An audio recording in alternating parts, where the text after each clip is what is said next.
So in this video, I will demonstrate how to properly use a kicker light and show you how I lit and shot these images. So hi everyone, this is Jiggie, a portrait and wedding photographer from the Philippines, and welcome to the channel. And right now I am in my small home studio, and for you guys who are new to the channel, this is a relatively small shooting space of about 2.5 meters wide and 4 to 4.5 meters deep. Now there are two things that I would actually stress on in this particular video. The first is the proper balance of ambient light and artificial light, and the second is proper positioning and proper purpose of a kicker light. Now normally you can see that I have something set up here already. All my lights are here, which I will discuss in a bit. However, more often than not, whenever I would see a kicker light being used in a portrait, it would always be in the opposite direction of your main light. But to be honest, whenever I see images like those, I see some shadows that I believe are very unnatural. So let's get into that later once we start using the lights, but let's discuss first the backdrop that I will be using today.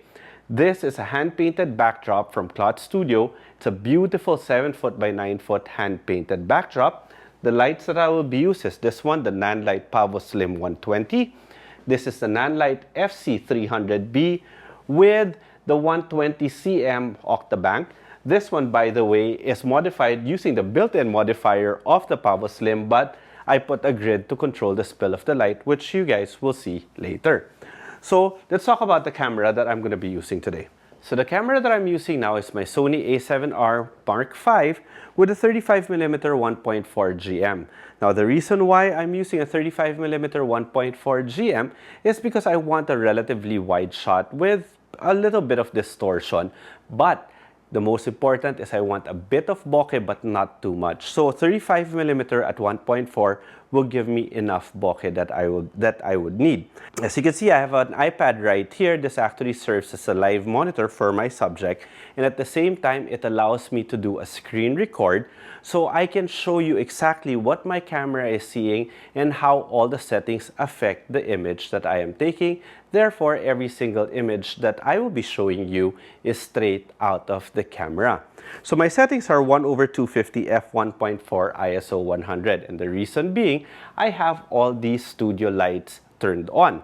But these studio lights I would consider to be my ambient light. So I will control it via my exposure. So right now I am about 2 stops under, so it just opens up the shadows, because I want my subject facing this, my main light, and that one as my kicker light. So to properly demonstrate now, it's about time for me to call in my wife, Coco, who will be my subject for today. Come on in, babe. Hi, babe. Hi, babe. You look fantastic, of course, and special thanks to Mela Jimenez for not virtually assisting you, but for physically being here. Thank you very much, Mela, for doing Coco's makeup today. So I actually have my lights, all these lights, connected to the Nanlite app. As I said earlier, this is the 300B, and that's the 120 Pavo Slim. So what I'll do is I will now go to the Nanlink app, and I'll show you what each of these lights are doing. So right now, I was telling you guys earlier that this light now has been controlled, and it's opened up the shadow on Coco's right side, because I still want to shoot from this the light should be coming from here, because that is my, I'm lighting the short side of Coco's face. So lighting the short side again is I am lighting the side that's opposite the camera. So let's turn on that kicker light first, because it is all about the kicker light. Now the whole point of why the kicker light is there is because we want the light to naturally wrap around the subject. You want your light to look as natural as possible, and that is my goal for today. And let me show you. This Pavo Slim I will turn on now, and that's what it's going to do. There. The Pavo Slim is set at 100%. So you could see that it's a kicker light right there. You're getting that nice rim light on my subject right over there, that beautiful rim light. Look what will happen the moment I turn on my main light, which is the FC300B. It just removes basically most of the light that you were seeing, but you see there's a nice rim light there. having that nice rim light there is like having one big window light. To be honest, I think the FC300 is slightly overexposed or slightly too strong. So with the app, I can make it slightly weaker. Maybe like so. And maybe the Pavo Slim, let me try to make it slightly weaker too. There, just to balance out that light. Beautiful. And then make it slightly brighter, 1/200, because I balance all the lights now. And I think it's about time for us to start shooting. Okay.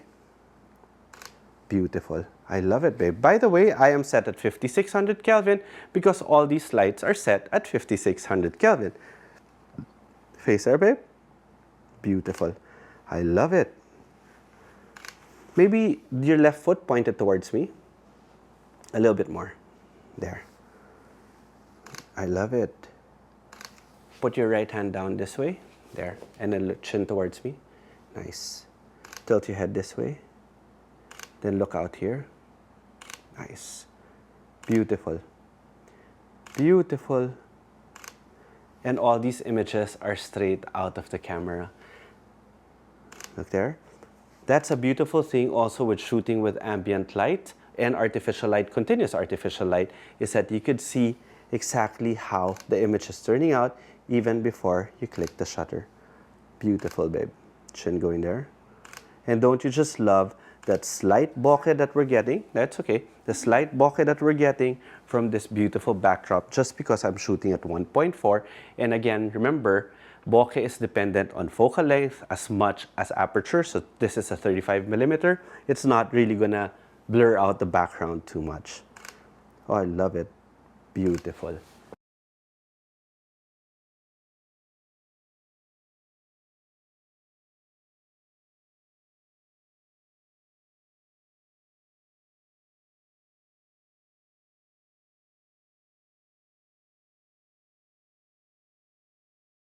And that's how easy it is to shoot with continuous light. And the thing is, as I was saying earlier, thank you very much, babe. You look fantastic. So back to what I was discussing earlier. The kicker light is positioned here from the same general direction of my main light, just so that it gives a nice, beautiful wraparound light. That beautiful wraparound light is what's going to give that elegant image that you actually saw today. So I hope you guys enjoyed this video, and if you did, please do subscribe to the channel, and while you're at it, click that notification bell. Now if you have any questions, feel free to leave them in the comment section below, and if you want to see the images that we created, you could always find me in my social media sites or social media accounts, all at Jiggie Alejandrino on Facebook, Instagram, and TikTok. Okay? Till the next video.